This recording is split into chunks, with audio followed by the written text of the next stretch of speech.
Quiero que abra su Biblia en el capítulo 3 del libro de Romanos, verso 23. Romanos 3, 23.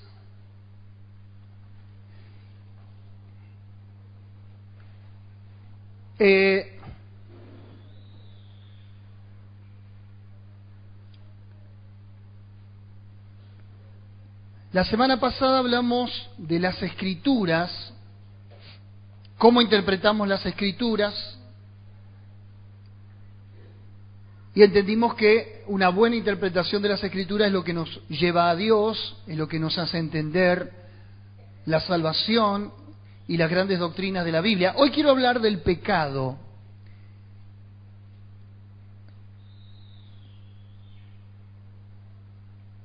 Por eso el tema de hoy es la realidad del pecado. Dice Romanos 3:23, por cuanto todos pecaron y están destituidos de la gloria de Dios. Diga conmigo, todos pecaron. Y ahí estamos incluidos aún nosotros también, la iglesia. Todos pecamos, aún los que estamos dentro de la iglesia. La diferencia que hay entre nosotros y aquellos que no han entrado todavía dentro de el cuerpo de Cristo, dentro de la elección o la predestinación, es que no han sido reconciliados por la cruz. Claro que van a ser reconciliados en la medida que escuchen el mensaje, la predicación de la palabra y se conviertan. ¿Cuántos dicen amén? Un destacado predicador australiano que habló en una ocasión con gran energía sobre el tema del pecado, después de un culto, uno de los líderes de la iglesia se le acercó y lo reprendió. Y le dijo, Doctor Howard, no queremos que hable de forma tan abierta acerca de la corrupción del hombre, porque si nuestros niños y niñas lo escuchan hablar de ese tema, se volverán pecadores con más facilidad. En vez de pecado, llámelo error. Pero no hable tan claramente sobre el pecado. El pastor tomó una botella pequeña de un armario y se la mostró al hombre. ¿Ve esta etiqueta?, le preguntó al hombre. Sí, le dijo el otro. Dice estricnina. Y en la parte inferior está la palabra veneno en letras mayúsculas de color rojo. ¿Sabe usted lo que me está pidiendo que haga? Me está sugiriendo que cambie la etiqueta. Supongamos que lo hago y le pego encima las palabras esencia de menta. ¿Sabe lo que podría suceder? Si alguien lo usa sin saber el peligro que corre, morirá. Lo mismo sucede con el tema del pecado. Cuanto más moderada sea la etiqueta, más peligroso es el veneno. En otras palabras, hay que llamar a las cosas como son. ¿Cuántos están de acuerdo conmigo? Decía al de lado, el pecado es pecado, no se lo puede maquillar. Y esta historia ilustra muy bien la seria tarea que nosotros tenemos como testigos del Señor. Si vamos a ser testigos y evangelistas en una sociedad que se pierde y se pervierte detrás del pecado, tenemos que con deber proclamar y defender incluso aquellas doctrinas desagradables en las Escrituras. Y significa que no podemos dejar de lado la doctrina del pecado del hombre.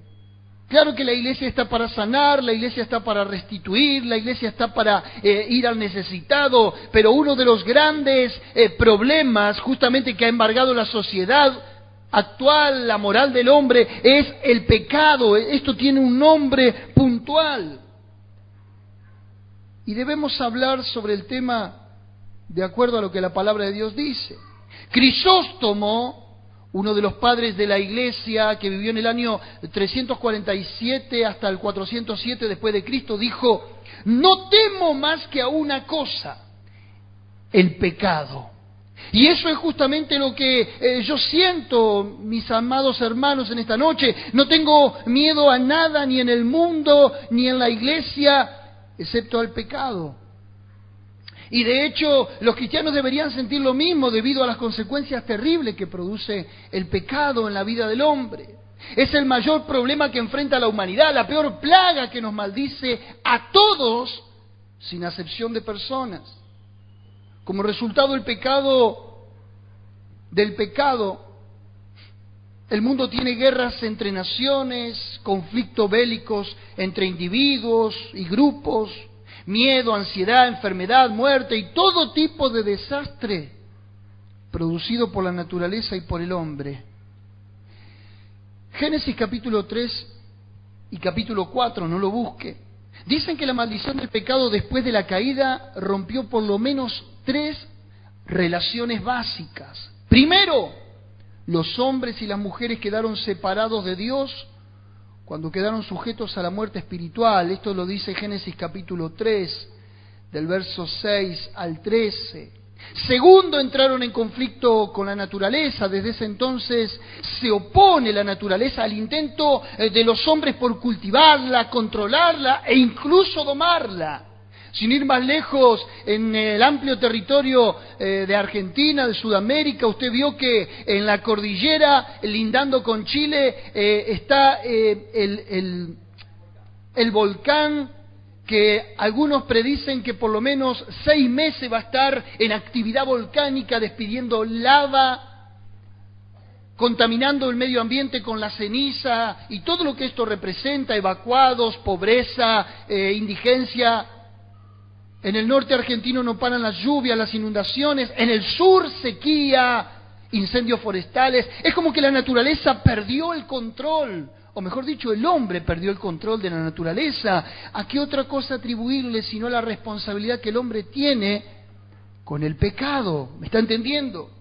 Tercero, las personas se separaron unas de otras, de aquel episodio de Génesis capítulo 3, porque el pecado trajo envidia y contiendas al mundo. Este hecho se ejemplificó con el conflicto entre Caín y Abel.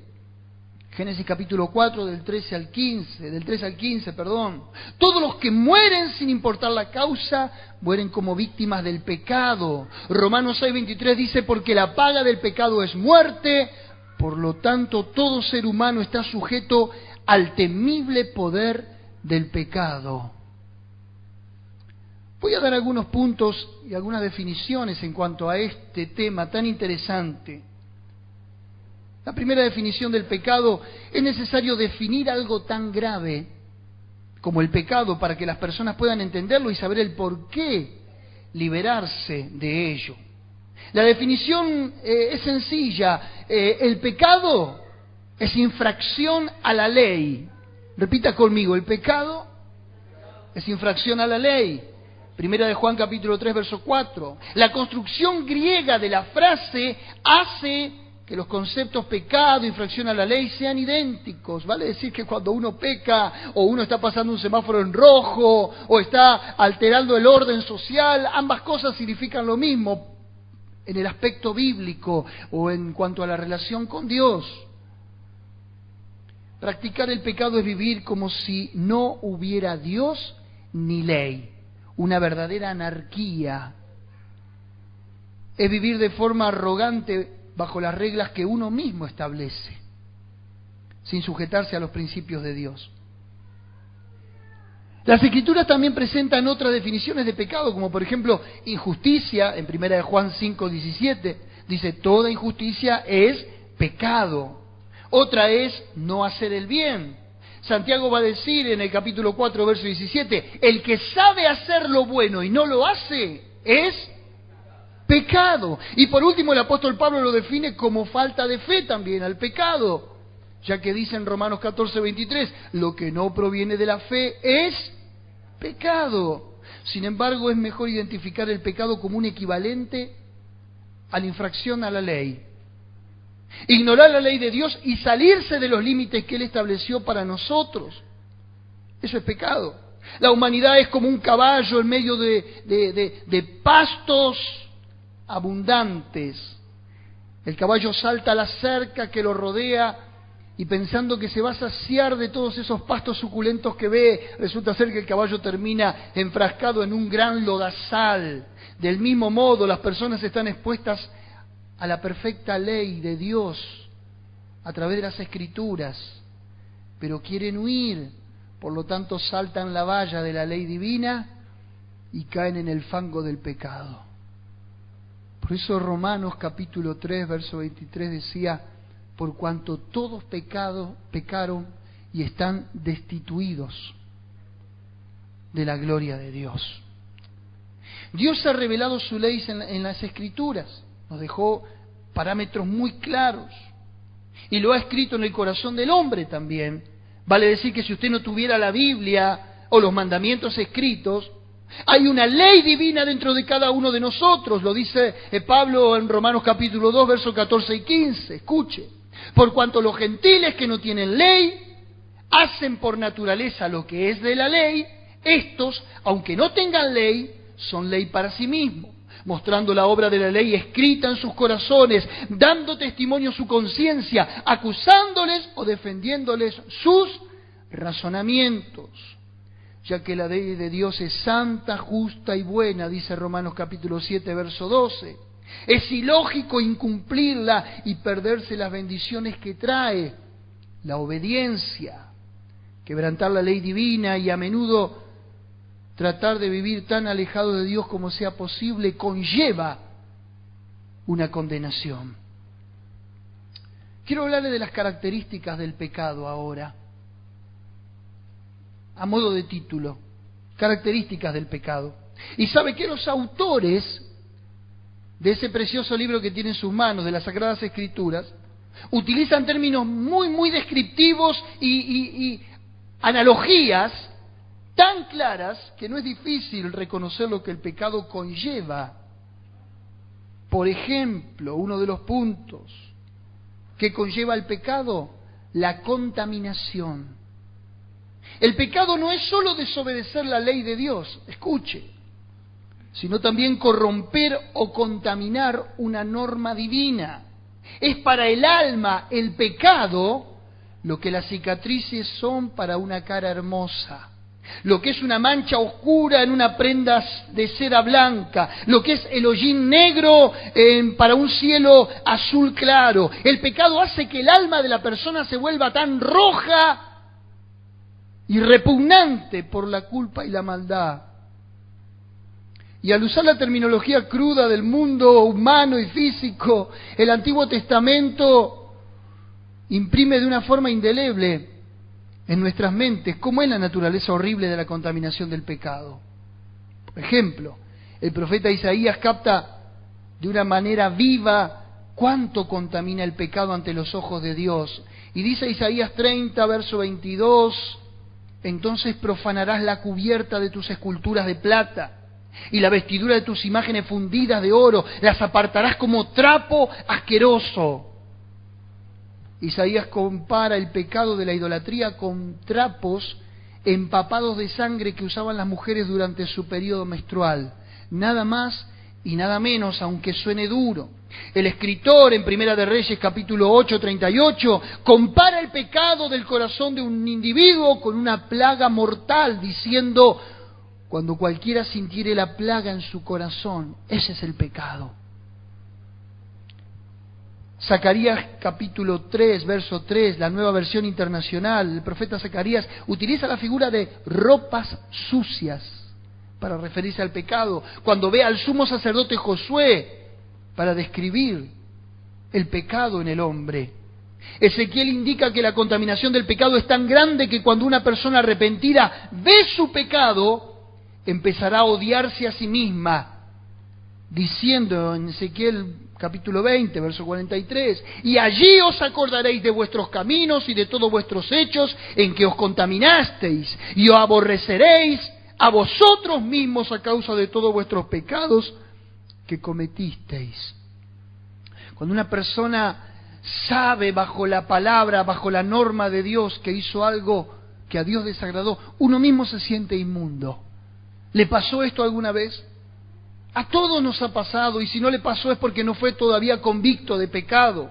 Los puritanos tenían una frase muy célebre que la repetían todos los días. Mi hijo la tiene en la puerta de atrás de su habitación escrita en inglés.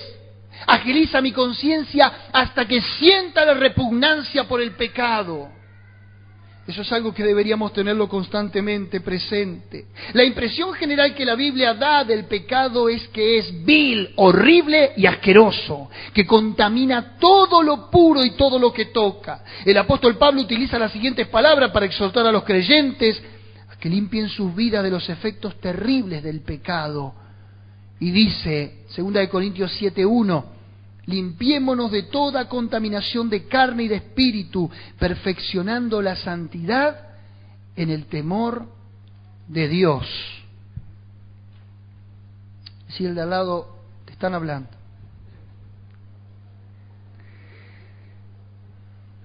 Otro punto para definir las características del pecado es la rebelión que éste produce. El pecado implica también rebelión contra Dios. No contra el pastor, no contra la familia, no contra la iglesia, es contra Dios que nos rebelamos. Y las Escrituras describen a quienes se rebelan como personas que no obedecen a Dios y lo desafían. Por ejemplo, en Levítico 26-27, en la Biblia de Dios habla hoy, si los pecadores se salieren con la suya, llegarían al extremo de derrocar a Dios. Bueno, fue justamente lo que Satanás quiso hacer en el capítulo 14, del verso 12 al 21 de Isaías. Y sin ir más lejos, en el capítulo 11, si mal no recuerdo, de Génesis, donde construyen la torre de Babel, dijeron: construyamos una torre cuya cúspide llegue al cielo. No era un acto arquitectónico ejemplar, sublime, sino que era el mismo hombre queriendo llegar a la altura, queriendo ensoberbecerse contra el Creador. La rebelión del pecado implica también que los pecadores pisotean la ley divina y son una afrenta para Dios. Y en cierto sentido abofetean la cara de Dios. Como un ejemplo que puse, es lo que los soldados hicieron realmente con Jesús en su juicio. Pero Hebreos capítulo 10, verso 29 indica cuán fuerte es el desagrado de Dios hacia quienes contemplan la verdad y después la rechazan en forma pecaminosa. Dice: ¿cuánto mayor castigo pensáis que merecerá el que pisoteare al Hijo de Dios y tuviera por inmunda la sangre del pacto en la cual fue santificado e hiciere afrenta al Espíritu de gracia? El pecado es nada más y nada menos que una rebelión abierta y flagrante contra Dios y su palabra. Quienes practican el pecado están diciendo básicamente: haremos exactamente lo que se nos antoja. ¿Hay alguien ahí? Aflójese un poco. Eso es el pecado. El pecado conlleva contaminación, dijimos. El pecado conlleva rebelión, pero también el pecado está plagado de ingratitud. Dios creó al hombre y a la mujer, Dios creó la corona de la creación, al ser humano, para alabarle y para glorificarle para siempre. Este propósito es el más elevado que cualquiera podría imaginarse: glorificar a Dios en cada cosa que uno hace. Y cada persona debe su existencia y todo lo que tiene a Dios, le guste o no. Aunque hay muchas personas que viven cada día en ingratitud absoluta. Hay gente que se levanta a la mañana y ya empieza a quejarse por el clima, a quejarse por esto, a quejarse por aquello, a quejarse por el otro. Pero dele gracias a Dios que tiene la oportunidad de vivir. ¿Me está escuchando? Si experimentamos alegría en la vida cotidiana es porque Dios nos los ha dado. Todo lo bueno que los hombres y las mujeres son y tienen es el resultado de una gracia misericordiosa que Él nos ha revelado a todos. Jesús dijo a sus discípulos en el Sermón del Monte: vuestro Padre hace salir su sol sobre malos y sobre buenos, y hace llover sobre justos e injustos. Mateo 5:45. En otras palabras, Dios ha provisto todo el alimento, el refugio, la ropa, para que disfrutemos, seamos incrédulos o creyentes. Fíjese qué amor es el de Dios, que nos da las mismas opciones y las mismas oportunidades a todos por igual, aun aquellos que son sus hijos y los que todavía son sus enemigos. La verdad que Dios es bueno, Dios es fantástico. Si usted tendría que premiar, seguramente, al igual que yo, de acuerdo al criterio humano, premiaríamos en base a la conducta de un hombre, premiaríamos de acuerdo a una evaluación justa, diríamos, este se portó bien, lo merece, este se portó mal, no lo merece. Pero fíjese que Dios no es así. Dios hace llover sobre justos e injustos. Dios hace salir el sol sobre malos, pero también sobre buenos. Hermanos queridos, Él le ha dado a los hombres sus sentidos, escuchen, para que uno pueda apreciar las cosas de la vida. El ver, el oír, el hablar, el sentir, el percibir. Está de más decirle que bajo los sentidos uno puede percibir el color del mundo, el resplandor del sol, los sonidos de la música, por poner ejemplos, de la risa, el aroma de una buena comida, la fragancia de las flores y otros beneficios que hacen que valga la pena vivir. Dígame si aún cuando nosotros no estábamos en Cristo Jesús y no conocíamos este precioso camino, también disfrutábamos de la vida, ¿verdad que sí? ¿Cuántos disfrutaban del deporte, de una salida, de una comida? ¿Cuántos disfrutaban? Claro que sí, porque Dios no le priva ese privilegio a los hombres, pero aún así no le glorifican como a Dios. Ya eso debería ser motivo suficiente para alzar los ojos al cielo y darle gracias a la providencia divina. Sin embargo, a pesar de todas estas misericordias, los hombres y las mujeres se rebelan contra la ley de Dios y viven con una ingratitud tal evidente hacia lo que Él nos ha dado, que ese es el pecado que nos condena. A menudo los incrédulos se sacian del favor de Dios y de una forma egoísta le dan la espalda. Y hay un ejemplo muy vivido en 2 de Samuel, capítulo 15 hasta el capítulo 17, y es la ingratitud que se ve en Absalón, que después que su padre David lo besara, lo abrazara, él salió e hizo un complot y un golpe de estado para traicionar a su propio padre. ¿Sí? Es como aquel hombre que, debiendo darle gloria a Dios por todo lo que vive y disfruta en la vida, ahora se va a servir a Satanás. El pecado es una ingratitud tan grave que busca destronar y destruir a Dios, la fuente de todo lo bueno. El otro punto es la incurabilidad del pecado. El pecado no tiene cura. Con el pecado el hombre tiene una enfermedad espiritual horrible, invasiva e incurable, que no puede ser vencida por medios humanos. Poneme en la pantalla Jeremías 13:23. La incurabilidad del pecado ya está decretada en la Biblia. No hay remedio. Dice, mudará el etíope su piel. Vio esa piel bien oscura, bien negra. El leopardo sacará sus manchas, así también. ¿Podréis vosotros hacer el bien, estando habituados a hacer el mal? Es una esencia el pecado. Isaías lo describió a la naturaleza del pecado de Israel comparándolo con una serie de dolencias físicas. Isaías 1, del 4 al 6 dice, gente pecadora, pueblo cargado de maldad, generación de malignos, hijos depravados, dejaron a Jehová, provocaron a ira al Santo de Israel, se volvieron atrás. ¿Por qué querréis ser castigados aún? Todavía os rebelaréis.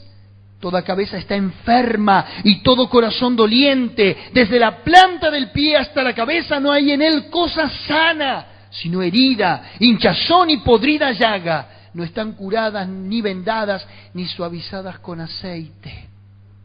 Hoy me agarró una impotencia y un ardor de ira cuando en la estación de Carapachay a una chica la tiran del tren para sacarle el celular.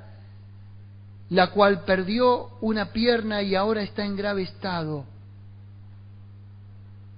Eso ya no es inseguridad, eso ya no es una conducta delictiva de robo, ese es el pecado, el egoísmo, no considerar la vida.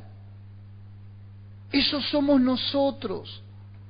Aunque usted me diga, pastor, yo no tiro a nadie del tren, pastor, yo no le robo a nadie lo que no me pertenece, yo no hago mal a mi prójimo. A ver, no importa en sí el acto. La enfermedad está en todos, en algunos se manifiesta de esa manera, en otros se manifiesta en odio, en otros se manifiesta en avaricia, en otros se manifiesta en renegar en contra de Dios. No importa. Esa es la incurabilidad del pecado. Y los hombres y las mujeres no pueden curar por su propio medio el pecado que tienen dentro de ellos, porque sus mentes y sus conciencias, dice la Escritura, están corrompidas y depravadas. Romanos 1, del 24 al 32, dice esto. El puritano John Flavel escribió: todas las lágrimas de un pecador arrepentido, aunque sean tantas como todas las gotas de lluvia que han caído desde la creación, no pueden lavar el pecado. Las llamas eternas del infierno no pueden purificar la conciencia ardiente, eliminando el pecado más pequeño. Simplemente no hay remedio humano para el problema del pecado.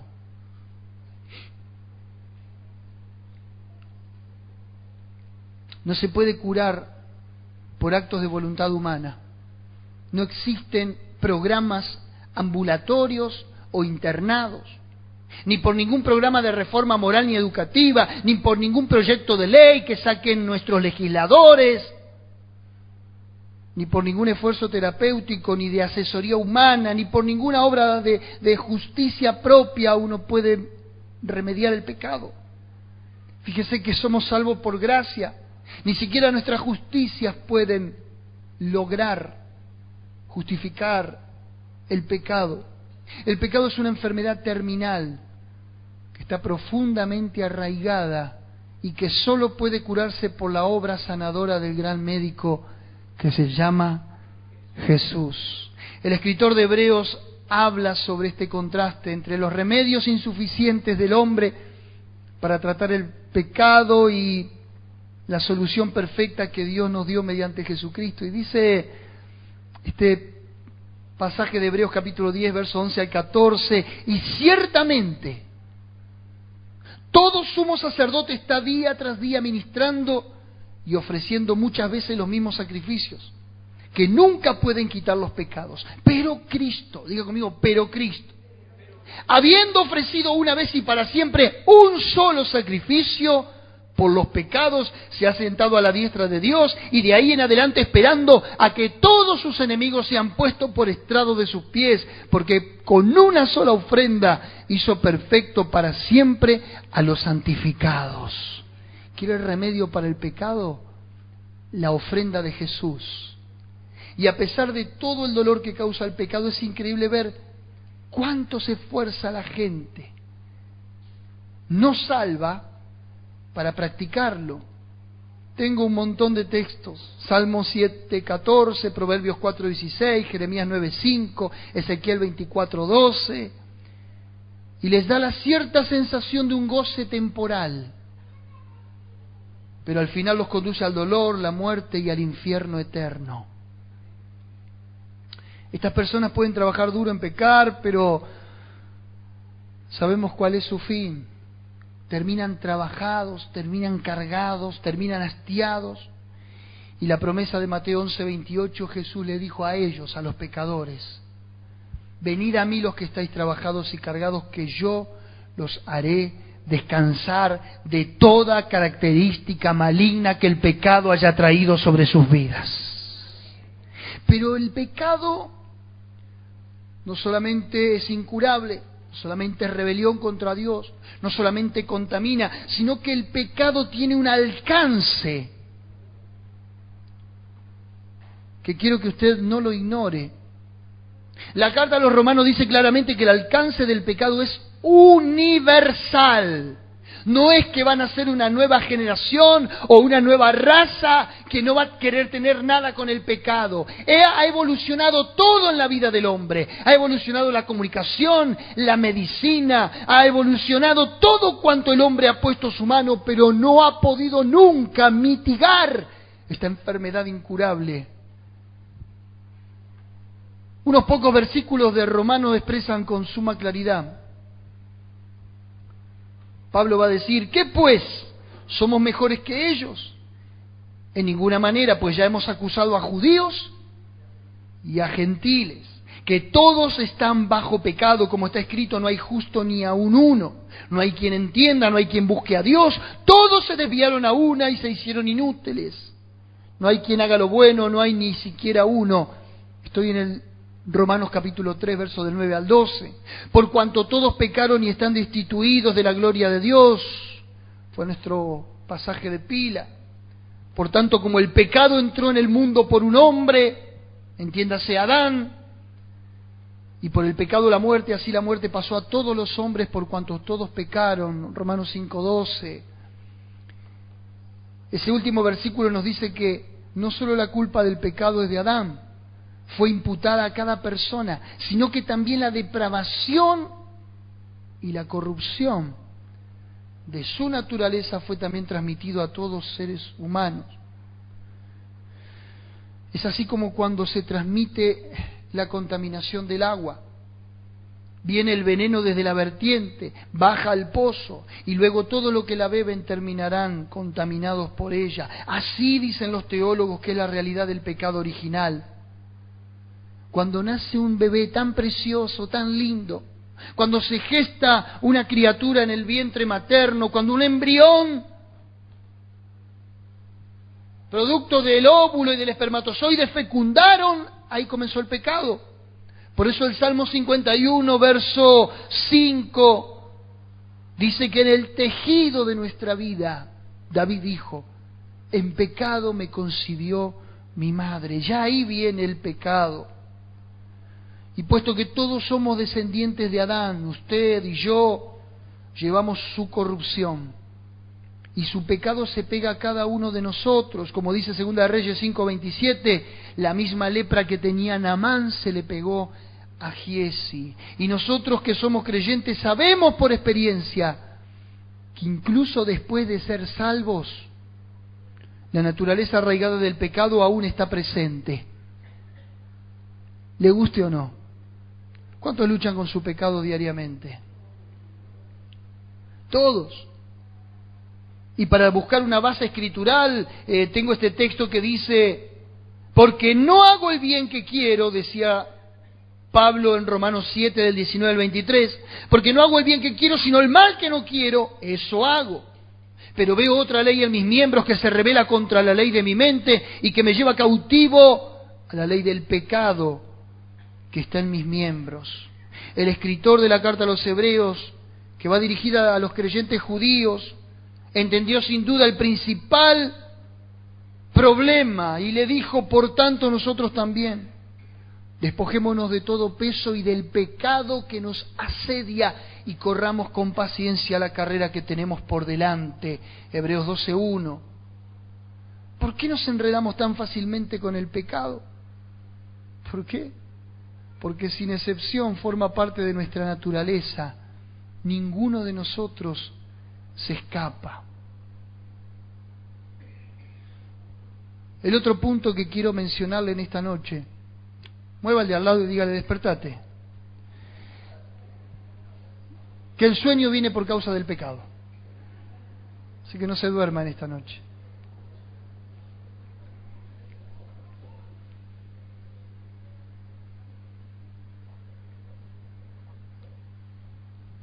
Pasa que no estamos acostumbrados a este tipo de mensaje, de doctrina. Nos gustan las promesas, las bendiciones, la sanidad, que de hecho es una consecuencia del regalo de la gracia de Dios. Pero a veces está bien también ir a la fuente de cuál fue la desgracia del hombre y buscar la sanidad para su enfermedad. Las Escrituras contienen muchas enseñanzas sobre los resultados dominantes del pecado en el hombre. El pecado, escuche esto, controla la mente, controla la voluntad. El pecado controla los sentimientos y en última instancia a toda la persona. La maldad domina las mentes de los incrédulos, esto está en Efesios 4, del 17 al 19. Y por causa del pecado no pueden entender la verdad espiritual, dice 1 Corintios 2:14. Le estoy hablando todo con la Biblia. El pecado no solo controla lo que piensan las personas, sino también lo que deciden hacer y lo que llegan a amar. Jeremías 44, del 16 al 17 da un ejemplo y dice de que la gente rechazaba deliberadamente a Dios. Mire lo que le decían al profeta Jeremías, los judíos que estaban en Egipto.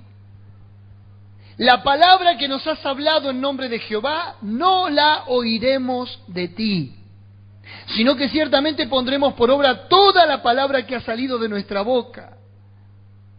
El apóstol Juan hizo tal vez una de las declaraciones más definitivas sobre el efecto del pecado y del pecado sobre los sentimientos de los hombres, cuando le dice, no améis al mundo, ni las cosas que están en el mundo. Si alguno ama al mundo, el amor del Padre no está en él, porque todo lo que hay en el mundo, los deseos de la carne, los deseos de los ojos y la vanagloria de la vida, no proviene del Padre, sino del mundo. Fíjese cómo acá el amor y lo que uno anhela se compromete con lo que traemos dentro, el pecado, que amamos aún aquellas cosas que sabemos que nos condenarán eternamente. ¿Me está entendiendo? Ahora mire qué irracionales que somos. Necios somos, porque sabiendo que vamos camino a la perdición, aún así lo consentimos, lo domesticamos, lo dejamos estar ahí al pecado. Es increíble, somos así los hombres. El Evangelio de Juan registra las palabras de Jesús en cuanto al dominio del pecado también, y dice, para aquellos que no son regenerados todavía. Y esta es la condenación, que la luz vino al mundo, pero los hombres amaron más las tinieblas que la luz porque sus obras eran malas. Esto está en Juan 3:19.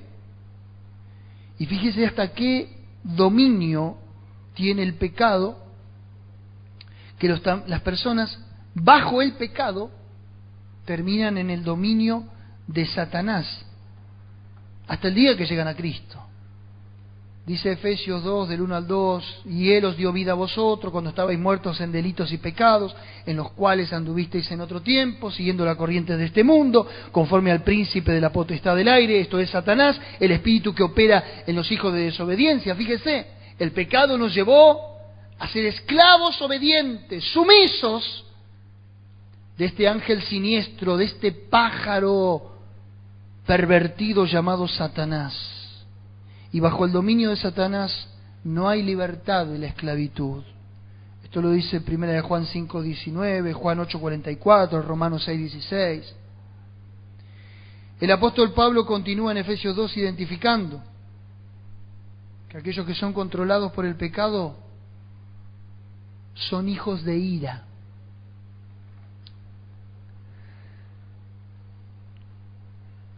Los pecadores viven bajo la ira de Dios. Usted y yo, si nos hemos arrepentido, hemos escapado de la ira de Dios. Había una antigua historia, una vieja leyenda de un personaje llamado Damocles. Ya conmigo, Damocles. Y según la vieja leyenda dice que este Damocles se sentó a comer en la mesa de un banquete donde había una espada suspendida por un hilo delgado colgando sobre su cabeza. Tenía el banquete abajo, manjares deliciosos, pero sobre su cabeza, ¿qué tenía Damocles? Una espada suspendida con un hilo muy delgado. Y a pesar del peligro inmediato, Damocles siguió comiendo. Del mismo modo, la espada de la ira de Dios cuelga sobre la cabeza de todos los incrédulos.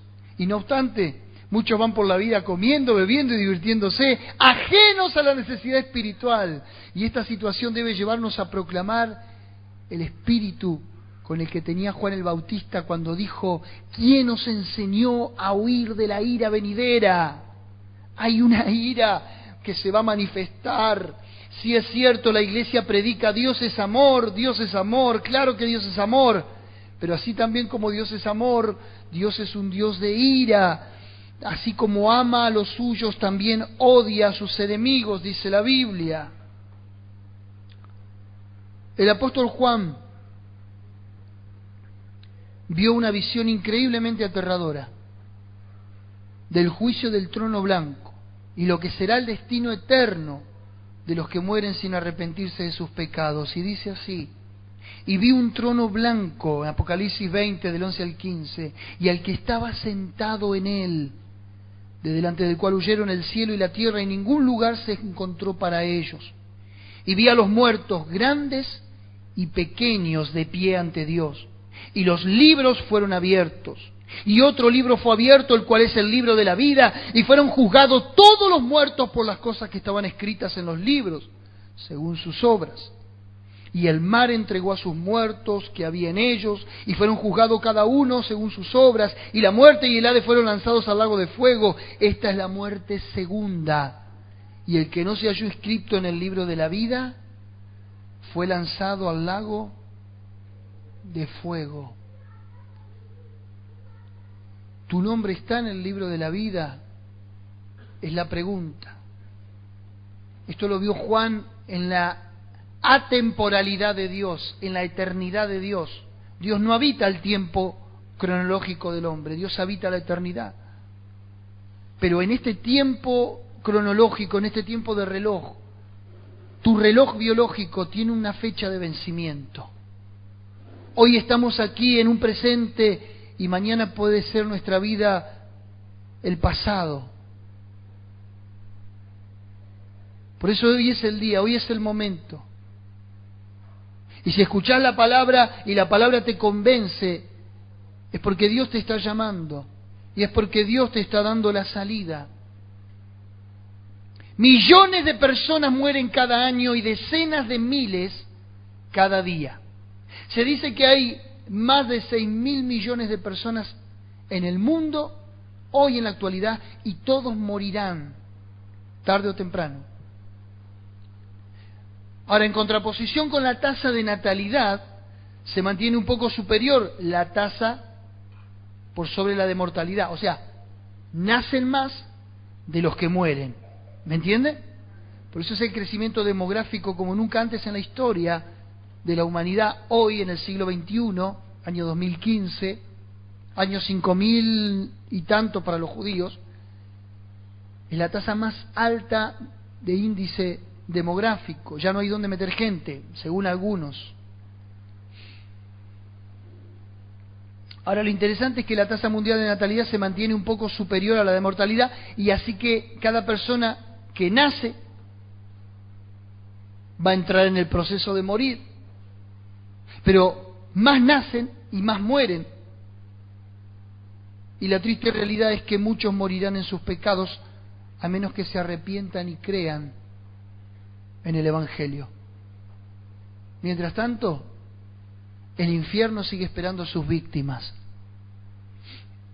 Un famoso clérigo, un pastor llamado Henry Van Dyke, escribió esto: recuerde que lo que posee en este mundo se encontrará el día de su muerte y pertenecerá a otro, a otra persona. Sin embargo, lo que usted es será suyo para siempre. Vuelvo a repetir, lo que usted tenga en este mundo, posea, queda para otro. Pero lo que usted es, eso sí se lo lleva. Y lo que usted es lo que lo puede llegar a condenar. Y sin duda alguna podemos emplear esta descripción o esta ilustración para describir el estado espiritual de alguien que en el momento de su muerte, y afirmar que él o ella, si permanece en el pecado, será condenado. Por ejemplo, Charles Spurgeon, un predicador histórico, lo expresó muy gráficamente y le dijo a su congregación en el Tabernáculo Metropolitano de Londres: muchos de ustedes se balancean sobre las fauces del infierno sobre un tablón solitario, y ese tablón está podrido. De esta manera vemos el resultado final de la condenación eterna, donde terminarán los hombres. Hermanos queridos, Romanos 6:23 dice: porque la paga del pecado es muerte. Pero la segunda parte del versículo dice: mas la dádiva de Dios es vida eterna en Cristo Jesús, Señor nuestro. La paga del pecado es muy miserable, es muy poca, es muerte. En el tiempo del apóstol Pablo o de Jesús, el Imperio Romano, al soldado romano se le pagaba, en muchos casos, con sal. ¿Con qué se le pagaba? Con sal. De ahí deriva la palabra salario. Usted dirá, ¿pero por qué le pagaban con sal? Porque la sal es elemento químico por excelencia, era carísima en los tiempos bíblicos, ¿sí? Así que se le pagaba con unas monedas del imperio, pero se le pagaba con una bolsita de sal también. Aún así, el salario del soldado romano era muy bajo. Por eso es que Juan el Bautista lo acusa proféticamente y le dice: ¿qué haremos nosotros?, le preguntan los soldados romanos a Juan el Bautista. Y Juan el Bautista le dice: no hagáis extorsión a nadie y contentaos con vuestro salario. Ellos hacían abuso de autoridad, extorsionaban gente por dinero. Y siempre se dijo que en el imperio romano los soldados romanos ganaban muy poco. A eso se refiere Pablo cuando dice: la paga del pecado es poca, es muerte, mas la dádiva de Dios es vida eterna en Cristo Jesús. ¿Qué es una dádiva? Es un regalo inmerecido. Es algo que alguien te regala porque te lo quiere regalar. Es una dádiva, un regalo, simplemente. Pero ¿sabés a lo que se le llamaba dádiva en el marco de la paga de el soldado romano? Nosotros hoy tenemos esa ley que dice que cada 6 meses te dan el medio aguinaldo. Es un sueldo extra fuera de los 12 meses del año que se te da como una recompensa, como un beneficio. Ese sueldo extra en realidad es algo que uno no lo trabajó, ¿verdad que sí? Pero ¿cuántos esperan el aguinaldo? Y justo cae en el momento donde uno más gastos tiene que hacer. Algunos ya lo tienen gastado de antes. Interesante que cuando investigué esta palabra dádiva, significaba ese aguinaldo que te da el patrón, que no lo trabajaste, pero te lo da como un compensatorio por tu esmero, por tu labor, o porque la ley se lo demanda. Hoy no sé si habría patrones tan generosos que te regalaban, toma, si no te lo pagan, Ministerio de Trabajo y anda a arreglar allá, ¿sí?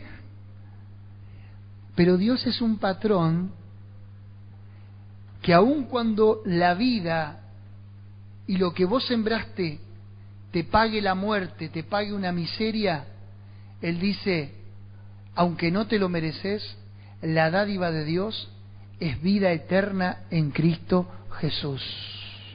Lo que vos podés obtener por tus propios medios no alcanza, pero lo que Dios te da es ese extra que te ayuda a alcanzar la vida eterna. Se llama Jesús. Antes de pecar, pensá: la paga del pecado es muerte. Dios, a pesar de que te mereces la muerte, te da un regalo extra, te da una paga extra. se llama Cristo Jesús. ¿Cuántos dicen amén?